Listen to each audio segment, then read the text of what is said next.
Hi, cat. Come and get some mango, baby.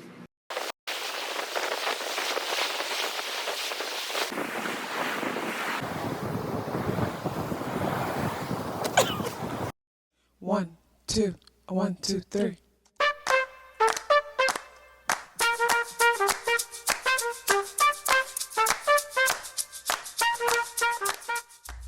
Self-awareness is a superpower. My name is KathyLaDonna. Welcome to Soul and Vibration.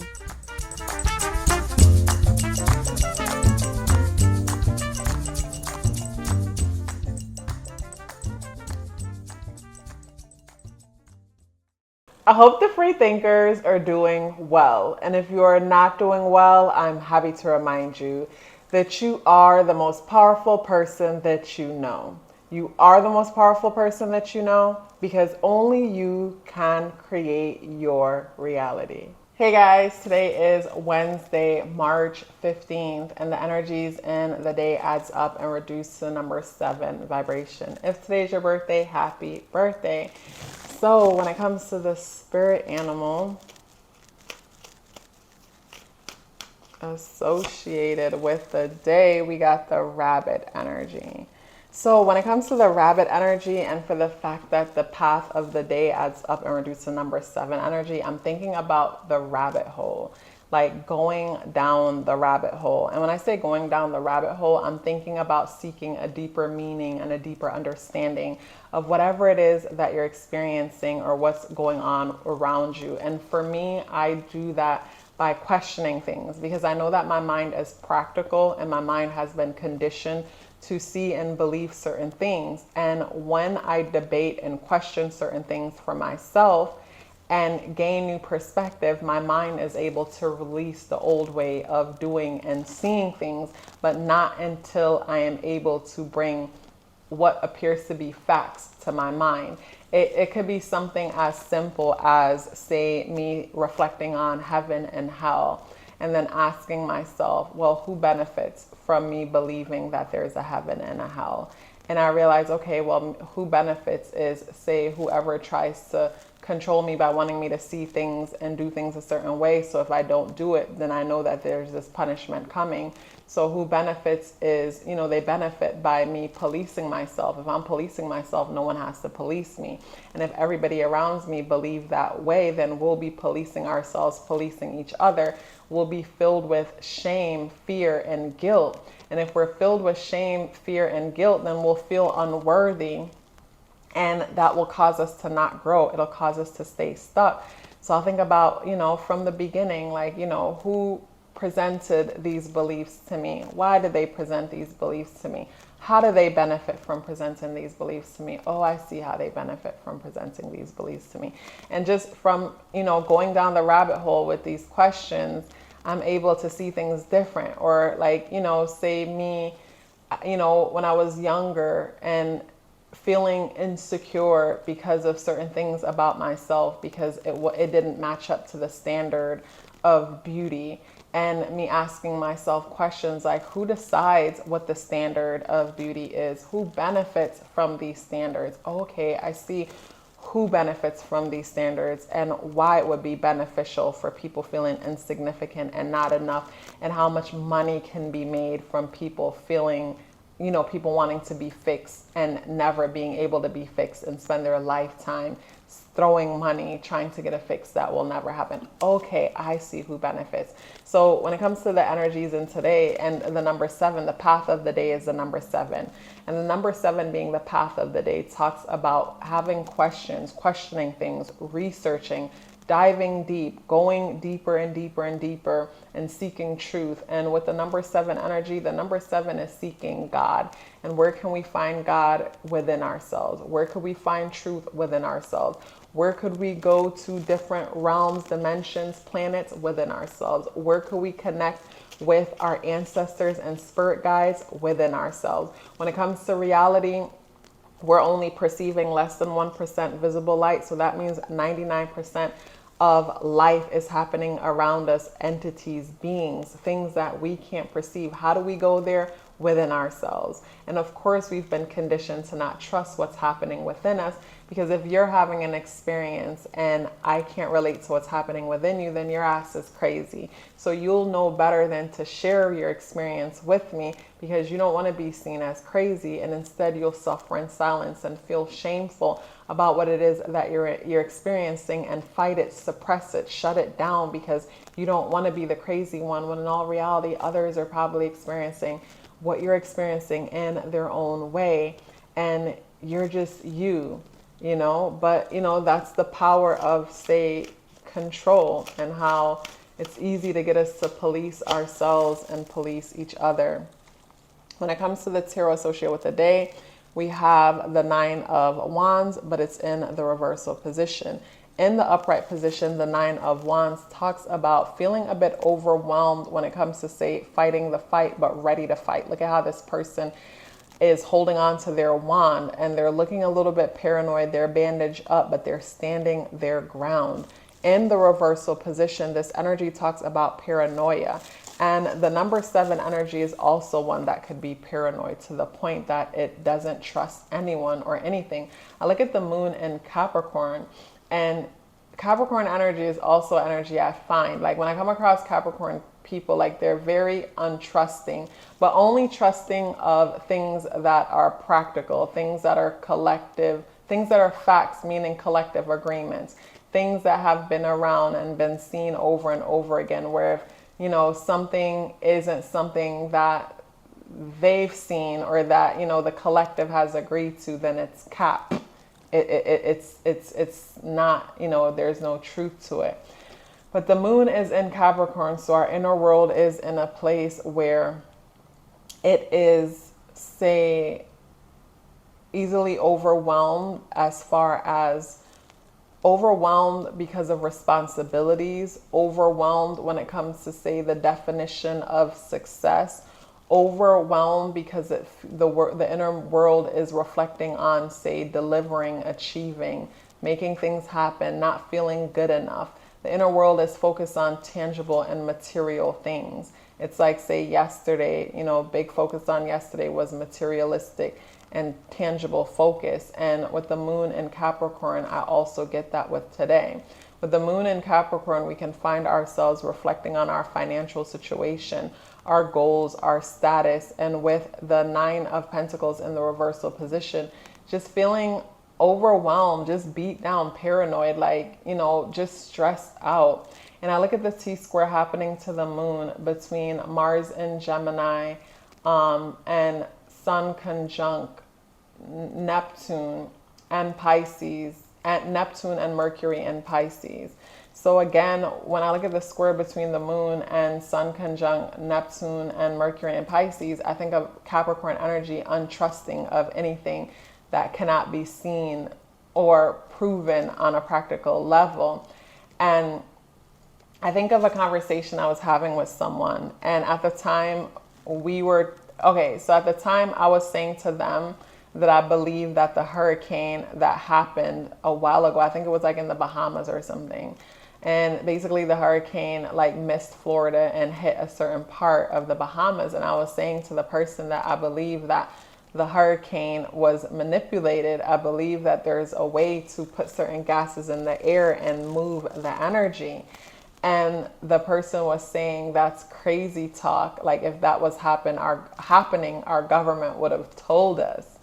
And that just brings me to, say, Capricorn energy. And even Capricorn energy dealing with authority, dealing with tradition, and dealing with systems. And in order for you to truly be a part of a system and defend it, you got to believe in it, you know? And I just think of, say, you know, me thinking about practical ways how something is possible, and then that person not even willing to allow themselves to even think of anything, because it's like, what, it doesn't matter. There's like them feeling like it doesn't matter what they think, because they're just one person, they're just them, you know, and there are people that's smarter than them that will know better. And, you know, they'll wait for those people to tell them what's up. Or I think about the whole lockdown, you know, the whole pandemic situation. And some people were able to apply critical thinking and make certain decisions for themselves only for now science to say, yeah, that was correct. And it's like, really, all it took was just thinking to come to that truth. But then also confidence is necessary, and us trusting and believing in ourselves to come to a realization and stand our ground when it comes to that realization. So I get it, but with the moon being a part of that T square, that challenging aspect, it brings me to that. It brings me to the whole pandemic vibe where it's like stuff are happening and your common sense is telling you what it is. Your premonition is telling you certain things about certain things. But at the same time, the authorities and the collective is saying something totally different. And there's that battle going on within yourself where it's like you don't want to go against your colleagues and the people that the people that are a part of your community that you work with, that you serve with, but at the same time, you're getting something else. And to me, it's that back and forth energy. And then the 9 of Wands in the reversal position, that paranoid feeling where it's like, am I wrong? What comes to mind is I remember when I was living in LA, and I share this story all the time, my adrenals were fatigued, my hormones were all over the place because of the time my choices with dieting and extreme exercise and a bunch of stuff I was doing, and then stress and other stuff that was going on. And I remember I went and seen a doctor. I went and seen someone to start getting better. And one person told me that I was fine, but I know I didn't feel fine, so I was not going to have that. And I went and seen someone else, and this person told me that, so I've been vegan I've been on the vegan journey since August 16th, 2006. It was a 15-year-old who schooled me and introduced me to the path. And pretty much it was empathy, watching certain videos on PETA that really touched my heart, that really converted me, even though the young person sent me to look at how milk does the body and different things like that, because we're having a conversation how this young person volunteered at an organic farm in Boston. At the time I was living in Massachusetts, and they put fast food out like McDonald's and watched it for 2 years and how it dried up, but it never decomposed.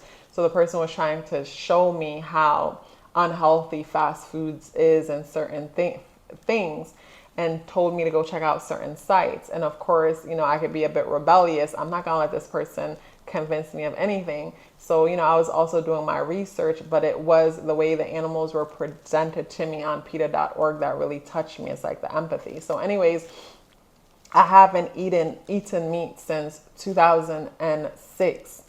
So here we are, I think it was 2017, over 10 years that I was ill, I wasn't well. And this professional tells me to go start eating meat to get better. Common sense for me was like, eating meat, if my body is weak and I'm not sleeping at night and I'm going through all these things, how is that going to make me better when my body's going to have a hard time digesting it because I haven't had it in so long?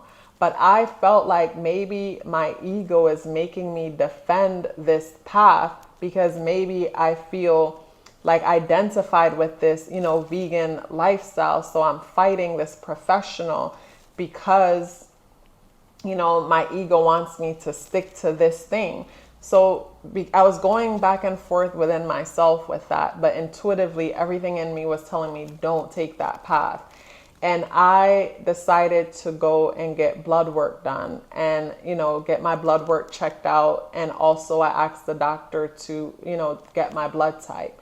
And that's when I found out that I'm a blood type A positive. And when I learned about the blood A positive and the digestive tract and what that blood type thrives on, because, with the blood A positive has, struggles when it comes to digestive enzymes and is better off digesting certain foods opposed to others. I realized that I was right. So my intuition told me what it was, but instead I got practical things to back up what it is that I was feeling. And then I got a second opinion. I found someone else to work with me and get me better. But it just goes to show, like, if I didn't trust myself, trust what I was feeling, to make sure I go and also get information to confirm that I'm correct with what I'm feeling, and allow this person to tell me what's best for me just because they're a professional, I would have done myself and my body an injustice. So when it comes to the energies of today, like, that's what I'm feeling. It's like intuitively you're feeling one thing, you're being guided towards one way of seeing things or knowing, but at the same time you're questioning your knowing and fighting against yourself because you're not the professional, you're not the educated one when it comes to this thing or the next. But at the end of the day, we all have reasoning minds. We all have reasoning minds, and there's resources that's available to all of us, you know, free resources available to all of us to go and back up whatever it is that we're thinking or feeling. Because for me, I was totally aware that I could be defending something because of ego, and then, you know, doing a misservice to myself, like, you know, like not taking care of myself because I'm fighting on, holding on to a certain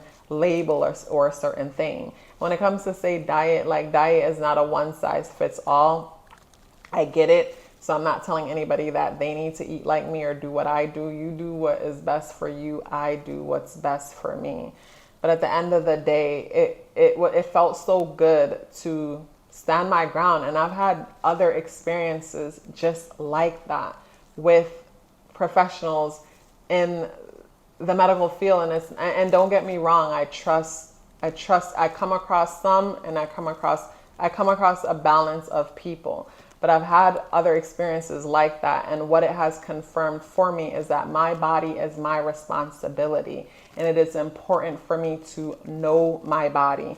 It's important for me to listen to my body. And yes, if there's trouble or anything going on, I will go to a professional and say, hey, this is what's going on with me. This is what's going on with my body. How do I fix it? Because I remember when I was in Cali, I went to see another professional to help me get better, and another professional to help me get better. And I said, my adrenals are fatigued. And they looked at my blood work, looked at whatever, and was like, yeah, you're right. Your adrenals are fatigued. So, and how did I know my adrenals were fatigued?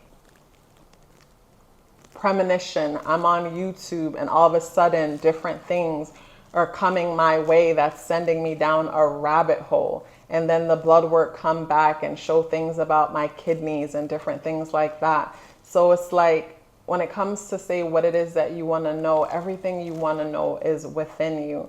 And the practical side of me won't just take it and run with it. I'll hear it, I'll write it down, and then I'll look for something to confirm it and back it up, so that, you know, there's a balance going on. And that's what's necessary. Trust your premonition, and also, you know, back it up so you can feel safe to trust it. And for me, over time, I've built up that strength, and I trust myself. I trust myself. And don't get me wrong, I don't not trust, say, people in the medical industry. That's not what I'm saying. You know, if that's what you got me wrong. What I am saying is that I trust myself, and I know I am my responsibility. I trust myself, and I know that I am my responsibility.